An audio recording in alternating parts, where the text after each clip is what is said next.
Seguimos compartiendo en vivo la mañana del 11 y si alguno de ustedes tiene frío, bueno, aquí tenemos una noticia para que entren en calor. Estamos de vuelta con Laura Fernández y con Marcelo Biurrun. Adelante.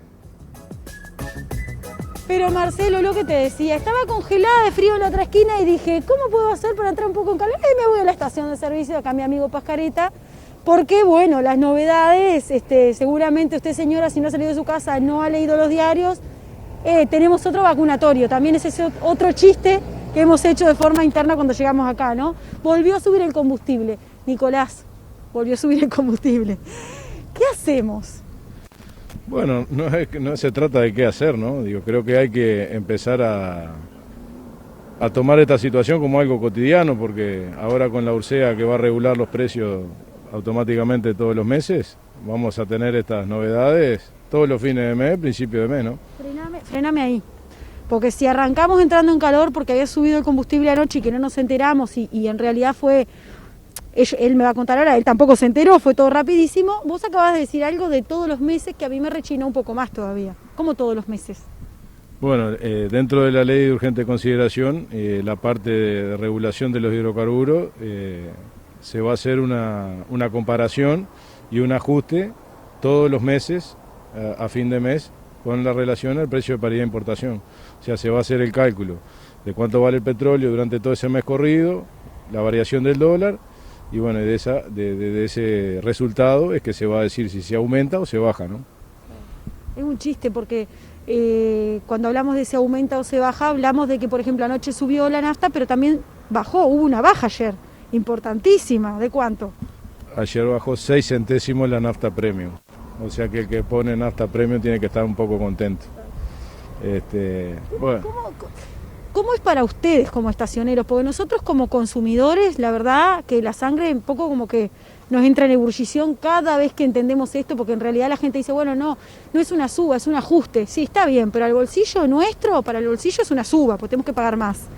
Ahora, ¿cómo lo viven ustedes como estacioneros? Que seguramente tampoco debe ser sencillo.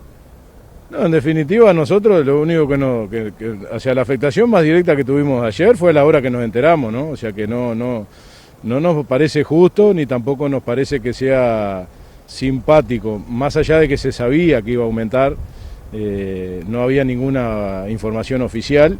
Yo a las 9:30 de la noche, como me enteré, yo ya estoy en mi casa, tengo 3 hijos, no estoy para andar paseando de noche, ¿no? O sea, más allá de que ahora se puede cambiar igual de manera remota, pero no nos parece que sea la mejor manera que nos tengamos que enterar por los diarios, ¿no? O por un portal de alguna web.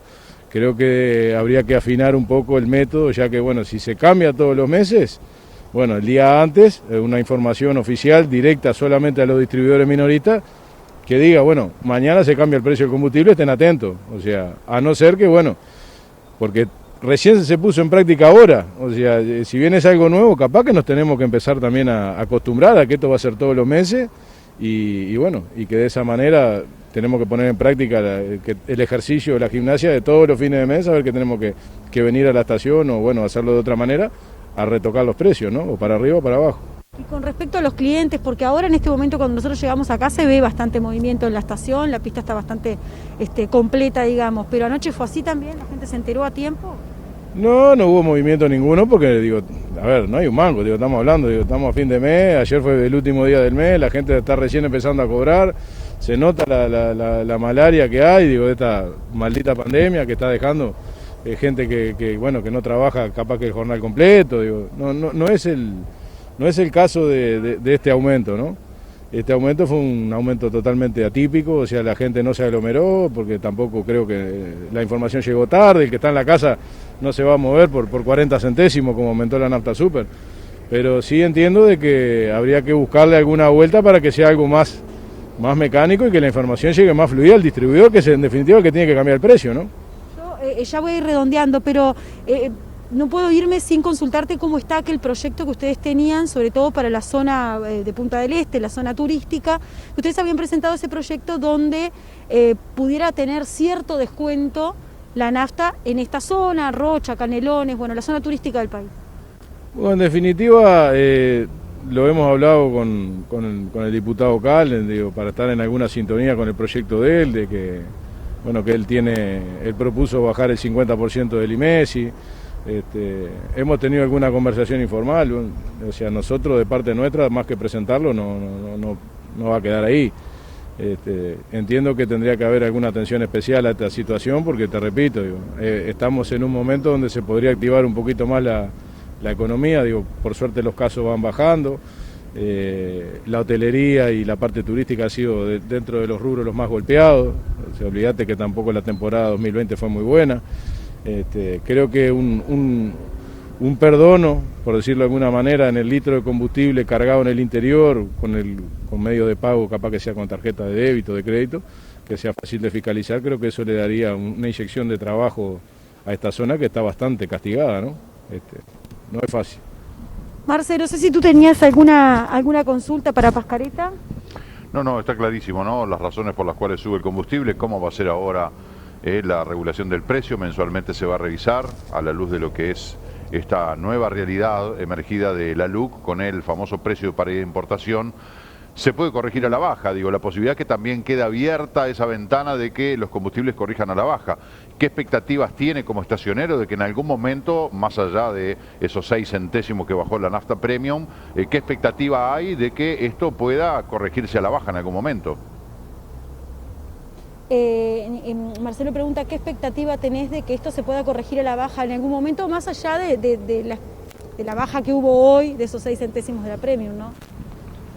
Lo que pasa es que todo depende del valor internacional del petróleo. O sea, en función de que esto el mundo se vaya liberando, va a empezar a haber más consumo y el precio del petróleo no creo que empiece a bajar, ¿no? O sea, al revés.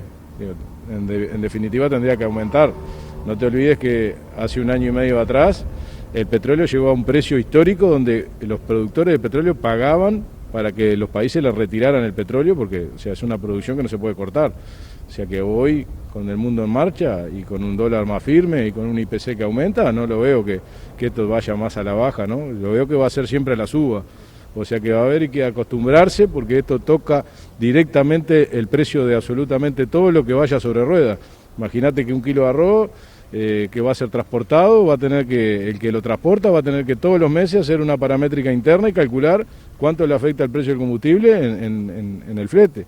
O sea que esto va a aumentar absolutamente todo, poco, mucho, no sé cuánto, pues no soy economista, pero que va a aumentar, porque es imposible. Vos este mes ya tenés que calcular que tenés que poner 50 centésimos más por litro, entonces ya eso afecta directamente a lo que transportás, a la mercadería. Y esta cadena que es vertiginosa se come todo, se come el salario, se come el boleto, se come todo, o sea que yo no sé si esto es justicia o bueno, la verdad no sé qué es mejor, si aumentarlo como se aumentaba antes cada 4, 5, 6 meses o todos los meses pegarle una pincelada. Lo cierto es que no estamos pasando bien, la gente no está pasando bien y estos aumentos no son simpáticos. No, y de hecho se ha visto reflejado, lo decías recién, en el transporte colectivo, ¿no? La venta de boletos ha bajado muchísimo también y eso se ve justamente en el aumento de vehículos como por ejemplo la bicicleta. La moto ha aumentado también muchísimo, claro, porque no se puede sostener y esto cada vez, por lo que tú dices, o por lo menos por lo que se prevé, cada vez va a ser peor. Nicolás, muchísimas gracias por recibirnos como siempre. No, por favor, y un saludo a mi amigo Marcelo. Lamentablemente siempre con estas noticias venimos a verte, pero bueno, ojalá que podamos decir que la nafta está a la baja y que bajó el combustible y venir a visitarte en esas ocasiones. Pero lo bueno es el vacunatorio, que ahora hay vacunatorio todos los meses. Es lo que decíamos, tenemos un vacunatorio aquí cerquita del canal. Marce, nosotros volvemos contigo y en un ratito nos reencontramos. Qué tremendo, por lo menos nos queda de este móvil que a varios ya se nos fue el frío. Esperemos a ver qué es lo que pasa más adelante, porque esto de subir todos los meses, como dice Nicolás, de dar una pincelada todos los meses, ¿qué diferencia habría, no? De que suba cada 6 meses 5, 8 pesos o que suba todos los meses 1 peso, 0,80. Me parece que en vez de darte la dosis de la vacuna toda junta cada 6 meses, te la van dando en dosis mes a mes, como para que no extrañes, pero que en definitiva que te den te suban de un saque a los 6 meses o te vayan subiendo un poquitito cada mes. No sé, la verdad que no sé lo que prefiero. ¿De qué manera prefiero que me vacunen? La verdad que no sé, lo tengo que pensar.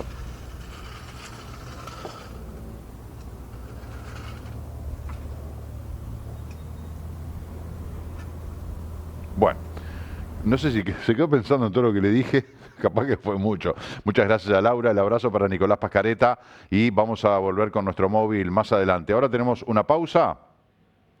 pausa, enseguida estamos otra vez con ustedes.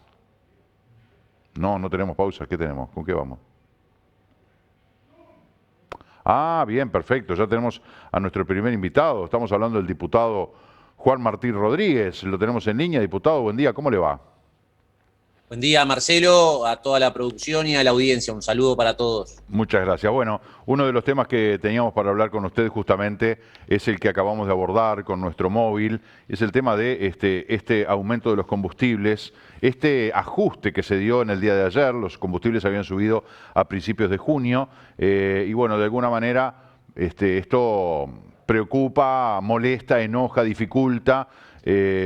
Porque ahora, bueno, vamos a tener, recién hablamos con un estacionero, el aumento del precio de los combustibles de manera mensual, ¿verdad? De lo que surge a partir de la LUC, que vamos a manejarnos con el precio de paridad de importación y compararlo mensualmente para ajustar esos precios. Uno puede decir, bueno, está bueno porque en algún momento quiere decir que no nos vamos a ir a las nubes con los precios de las naftas porque vamos a tener un precio del producto en la región.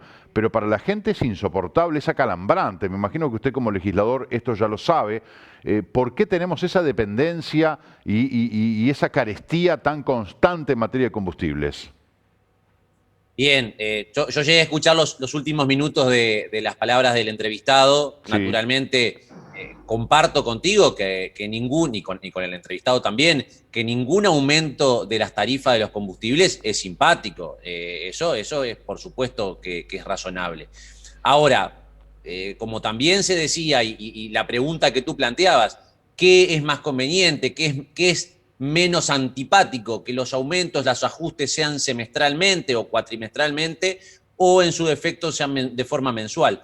Bueno, este planteo, esta fórmula, esta metodología que fue aprobada el pasado año con la ley de urgente consideración y que ha sido puesta en práctica desde el pasado mes de junio, lo que pretende es transparentar las tarifas de los combustibles. Naturalmente, entre los meses de enero y mayo, la resignación de recaudación de ANCAP, del Ministerio de Economía, del Ministerio de Industria, por decisión consensuada entre estos organismos, rondó los 90 millones de dólares por no proceder ese aumento. Hubo un ajuste el pasado mes de junio y en la jornada de hoy, a partir de la hora cero del día de hoy, hay una nueva corrección en las tarifas. ¿Qué significa? Bueno, que el valor del precio internacional del crudo va a tener una ponderación o va a ser atendido debidamente. Y cuando el barril baje y el precio internacional descienda, como ha sucedido, porque es verdad que en este último año el barril ha crecido, y es verdad también que el pasado año se llegó a mínimos históricos, pero antes de la pandemia, estamos hablando del año 2019, el barril de petróleo, que hoy está en su valor en torno a los $75, y es la proyección que existe para tiempos venideros, rondaba, incluso fue inferior a $50.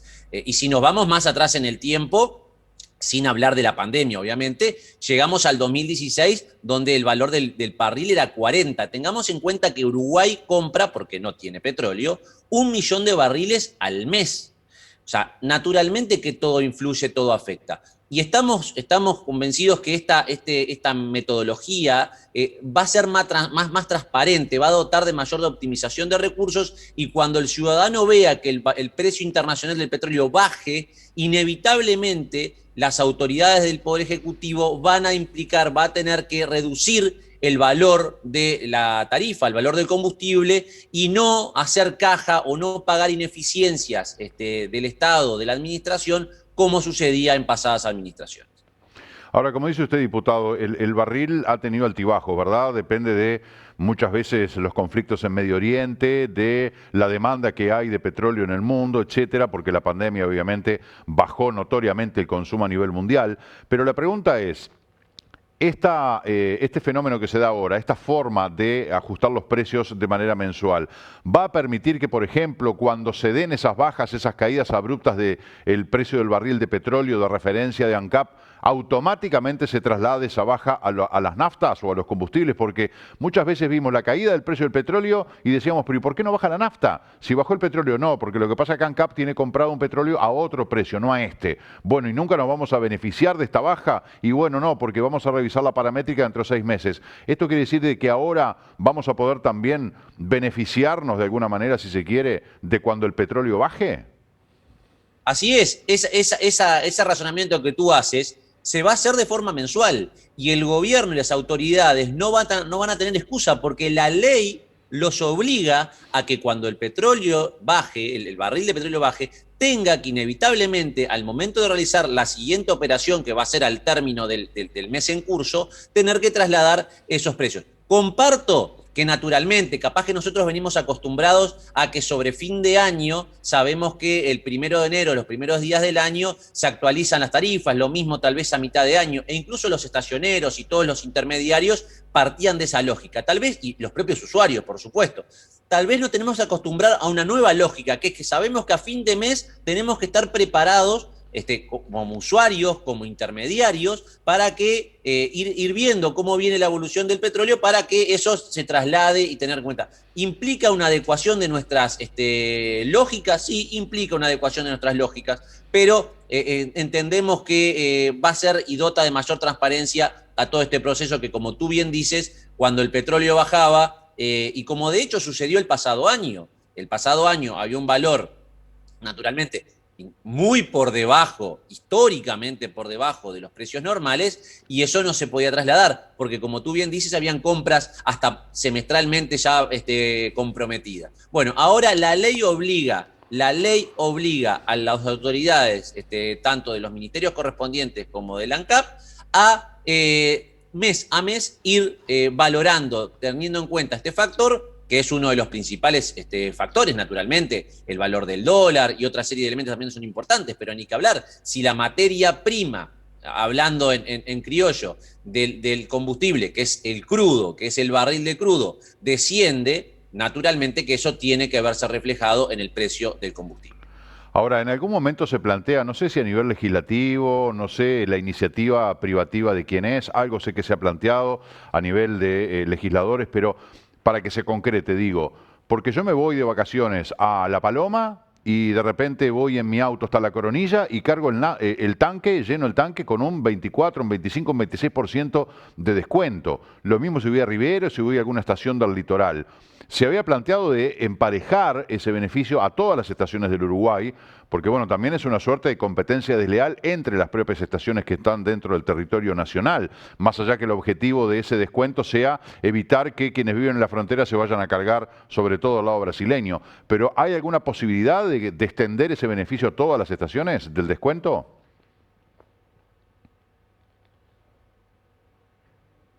Se nos congeló el diputado.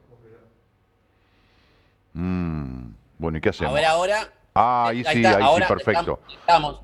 Se ve que se terminó la conexión. ¿Llegó a entender, a escuchar la pregunta? No, cuando empezó a formular la pregunta, ahí lo perdí. Bueno, le reitero el planteo. Se había hablado a nivel legislativo, incluso creo que hay alguna iniciativa presentada para ese beneficio del que gozan las estaciones fronterizas de un 24 o 25% de descuento, se traslade al resto de las estaciones. Si bien ese descuento fue implementado para que quienes viven en zona de frontera no vayan a cargar combustible al otro lado de la frontera, pero en definitiva hay una competencia desleal. Le decía, yo me voy de vacaciones a La Paloma o a Punta del Diablo, me voy hasta La Coronilla, que son unos kilómetros, y cargo el tanque con un 25% de descuento para volverme a Maldonado. ¿Se podrá pensar en una cuestión más pareja a nivel de las estaciones de todo el Uruguay? Bien, convengamos que lo que tú bien dices de frontera no está establecido por ley, está establecido por vía reglamentaria, y de hecho, cuando a fin de año se cerraron las fronteras, hubo una discusión respecto a qué sucedía con las estaciones de frontera del lado argentino, porque si estaban cerradas las fronteras, ¿por qué había necesidad de mantener ese precio dispar? Porque de hecho el ciudadano, el usuario, no podía cruzar. Bueno, como finalmente la situación permaneció incambiada, ese beneficio continuó y de hecho se sigue gozándose del mismo. Hay un planteo, como usted bien dijo, del diputado Cal y de Cabildo Abierto. También se ha manejado, porque entendemos que estos temas tienen que ser manejados de forma reglamentaria. Si se establecen por ley, eso obliga y lo hace más difícil luego de modificar. Entendemos que, por tanto, tiene que ser la vía reglamentaria la que establezca. Hay un planteo, y que eso Economía lo viene analizando, de hacer una especie de gradualidad. Tú dices, como bien dices, hay zonas que tienen ese 24%. Bueno, ¿por qué no establecer una franja intermedia que, en lugar de pasar de 0 la exoneración a 24, que haya, por ejemplo, un 10 o un 12? Bueno, eso lo está estudiando Economía. No hemos tenido una respuesta aún, pero bueno, esperemos tener una respuesta en cuanto a la viabilidad o la posibilidad de entender o de caminar esta solución o este planteo. Convengamos que ahora subió la nafta y que ya había subido en junio, esta corrección que hubo ayer, esta actualización de las tarifas, y subió el gasoil, que desde el año 19, enero del 18, que no subía el gasoil, incluso desde que asumió este gobierno, que retocó el precio de las naftas, dijo el gasoil no. Bueno, porque lo que todos ya sabemos, ¿verdad? Por toda la producción, por el transporte que afecta de manera muy gravosa a todo lo que es la vida de los uruguayos, pero bueno, también ahora en la barrida marchó el gasoil y también se debió corregir al alza este precio, que como recién decía el estacionero, esto transforma al alza los precios de todo lo que se mueve sobre ruedas. El kilo de arroz, que ponía el ejemplo él, pero absolutamente todos, los fleteros, el comerciante de barrio, las distribuidoras de alimentos que tienen que llevar los productos, bueno, también se les encarecen los fletes. ¿Y a quién le trasladan el aumento? Al consumidor. O sea que el bolsillo de la clase trabajadora uruguaya siente que se le sigue cinchando, y es insoportable. Quizá le pase a usted, diputado, o quizás no, que cuando para en la estación de servicio 65 pesos un litro de nafta, es acalambrante, ¿no? Bien, como tú bien dices, el gasoil ya venía de prácticamente, sí, 3 años que no aumentaba. También es real que el porcentaje que aumentó el gasoil el pasado mes de junio está muy por debajo de lo que eventualmente podría haber sido un aumento si hubiese tenido en cuenta todos los factores del aumento, o sea, de lo que hubiese tenido que ser. No obstante, por supuesto, como decía al principio, cualquier variación del precio al alza no es simpática, aunque sea por debajo de lo que tendría que ser. Y esta corrección, que en el mes de julio ha sido mínima, estamos hablando de 41 centésimos por litro de gasoil, y que naturalmente se suma al incremento del pasado mes de junio, por supuesto que tiene una afectación en el bolsillo de los ciudadanos, de los usuarios. También es real que todo esto, que todos estos elementos que eventualmente, si no son tenidos en cuenta, no son valorados al momento de la fijación de tarifas de los combustibles, los ciudadanos también los terminamos pagando. O los pagamos como usuarios, consumidores del combustible, o peor aún, los pagamos todos los ciudadanos, aquellos que consumen el combustible o aquellos que no consumen combustible directamente, me refiero, que no tienen vehículo, que no le ponen gasoil o nafta a su vehículo, a su camioneta, a través de los impuestos de rentas generales que tienen que ser trasladadas para solventar los costos de, en este caso, ANCAP, la empresa que tiene a su cargo los combustibles en nuestro país. O sea que hay una realidad. Por supuesto que aspiramos que con esta nueva metodología, que en este momento coincide, por supuesto, con un aumento del precio del barril de crudo a nivel internacional, pero esperamos que cuando esto suceda a la inversa, de la misma manera sea bien recibido por los ciudadanos y que note y perciba la transparencia con que el gobierno, los ministerios correspondientes y la propia ANCAP quiere que el ciudadano sepa que cuando la materia prima baja, el combustible baja, y no se pregunte, che, ¿cómo puede ser que el petróleo baje y yo sigo pagando la nafta más cara o igual? Y no se presente esa situación y que realmente vea un descenso en el precio que paga día a día en el surtidor. Esa es una, ¿no? Y la otra es decir, bueno, igualmente estamos pagando la nafta más cara de la región y de buena parte del mundo, ¿no? Es carísimo. Uno ve lo que sale el galón de combustible en Estados Unidos y dice, bueno, pero eso es una locura. Y acá tenemos casi un 50% de IMESI, que es el impuesto específico interno, es decir, un recargo, un impuesto. Las naftas tienen prácticamente la mitad del componente del precio, son impuestos. No sé, pulirlo por algún lado. Es decir, seguimos en la misma, en el lenguaje llano. Es carísima la nafta en Uruguay, es insoportable pagar el litro de nafta a 65 pesos, pero bueno, veremos cómo se comporta. Es muy caro, sí. Marcelo, es muy caro y es verdad, comparto contigo. También es verdad que la resignación de recaudación que tuvo las autoridades del Poder Ejecutivo y de la ANCAP entre los meses de enero y mayo de este año significó un acercamiento con los precios en la región. El precio de los combustibles en Argentina, en Brasil, entre diciembre y mayo habían aumentado entre un 37 y un 45%. Uruguay en ese periodo había aumentado el precio que había aumentado en el mes de enero en torno al 8, 9, 10, 11% según. O sea, hubo un descenso de esa brecha. Por supuesto, todavía no hemos equiparado y eso repercute en los precios, en la competitividad, ni que hablar, y eso somos conscientes, pero hay que contar, debemos, por lo menos es mi responsabilidad, contar toda la historia en cuanto que sí, seguimos siendo más caros, tal vez somos un poquito menos caros respecto a los países de la región. Está bien. Diputado, le quiero preguntar por otro tema, porque ayer fue una jornada importante. El Poder Ejecutivo presentó en diputados el proyecto de ley de rendición de cuentas, que se había dicho iba a ser gasto cero. Ahora es gasto casi cero, como dijo el presidente de la República, porque bueno, el presupuesto que se aprobó el año pasado ahora tendrá un incremento de unos 200 millones de dólares que básicamente se van a destinar al tema de la atención en la primera infancia, que es una de las prioridades del gobierno, es decir, de 0 a 3 años. Allí se va a apostar fuertemente para tratar de solucionar graves problemas que atraviesa la población de la primera infancia. Y además, esta rendición incluye un artículo muy importante que acá nos comprende a todo el Uruguay, que es el fideicomiso para la erradicación de los asentamientos en todo el país. Según el Ministerio de Vivienda, hay unos 650 asentamientos en todo el Uruguay. ¿Cómo ve usted esta rendición de cuentas y qué perspectiva ve en función de este artículo que toca una zona tan sensible o un área tan sensible como los asentamientos?